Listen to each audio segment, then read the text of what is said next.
Trending na trending ngayon itong Mr. Pares na located sa number 67 Mother Ignacia Corner Timog Avenue. Dahil sa 110 to 250 pesos ay matitikman mo na ang kanilang nagsasarapan at naglalakihang servings. At syempre, hindi mawawala ang putok-batok na bone marrow. Pagnet, sarong bulaklak, egg.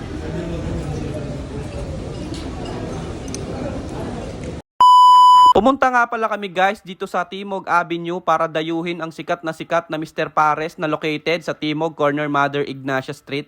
Alas 2 nga pala kami ng hapon pumunta para wala masyadong tao at meron silang parking dyan sa gilid ng motor at meron din naman dito sa kabilang gilid para sa sasakyan. Eto nga pala yung menu nila guys, 110 to 250 pesos nagre-range ang mga price. Meron nga pala sila ditong Mr. Overload Pares sa halagang 250 pesos, Pares Bagnet at Classic Pares sa halagang 120 pesos. At syempre ang kanilang Pares Mami sa halagang 110 pesos ay meron ng only sabaw, free soft drinks at meron na ring itlog. Umorder nga pala ako dyan ng Pares Bagnet na merong chicharon bulaklak at crispy bagnet sa halagang 120 pesos. Eto nga pala yung order ko na Bagnet Pares na merong crispy chicharon bulaklak at crispy bagnet. Meron nga pala yung guys only rice at free soft drinks na din. Syempre lalagyan natin yan ng maraming hot sauce at meron nga din pala yung kasamang itlog. Eto naman ang in-order ng kasama ko, Classic Pares sa halagang 120 pesos ay only rice at only soup na rin, may kasamang itlog at free soft drinks na din.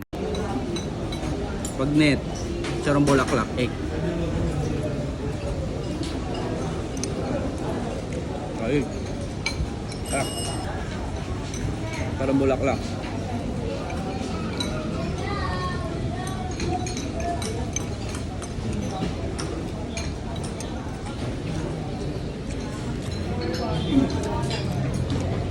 Self-service nga pala guys dito sa Mr. Pares, kaya kapag kailangan mong kumuha ng only sabaw ay pupunta ka pa doon sa kanilang counter. Pero sana ay meron na silang staff na umiikot para mamigay ng sabaw para hindi na patayo-tayo yung mga customer. Pero about naman sa pagkain nila ay sobrang sarap. 8 out of 10 ang aking rate sa pagkain nila dito. Halata mo din na kulang pa sila sa manpower dahil pumunta kami ng alas 2, walang masyadong tao nun. Pero napakadaming kalat at wala masyadong nagliligpit ng mga pinagkainan. Ang isa nga sa problema nila dito guys ay wala silang security guard kaya merong nakakapasok na nanlilimos or nagbebenta ng sampagita.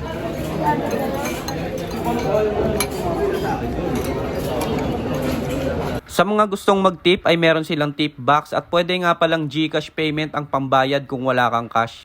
Pero ganun pa man guys ay sobrang solid dito sa Mr. Pares na located dito sa Timog Avenue. Kaya ano pang inaantay nyo, magpares na kayo kasama ang mga tropa. Let's go, maraming salamat sa panonood.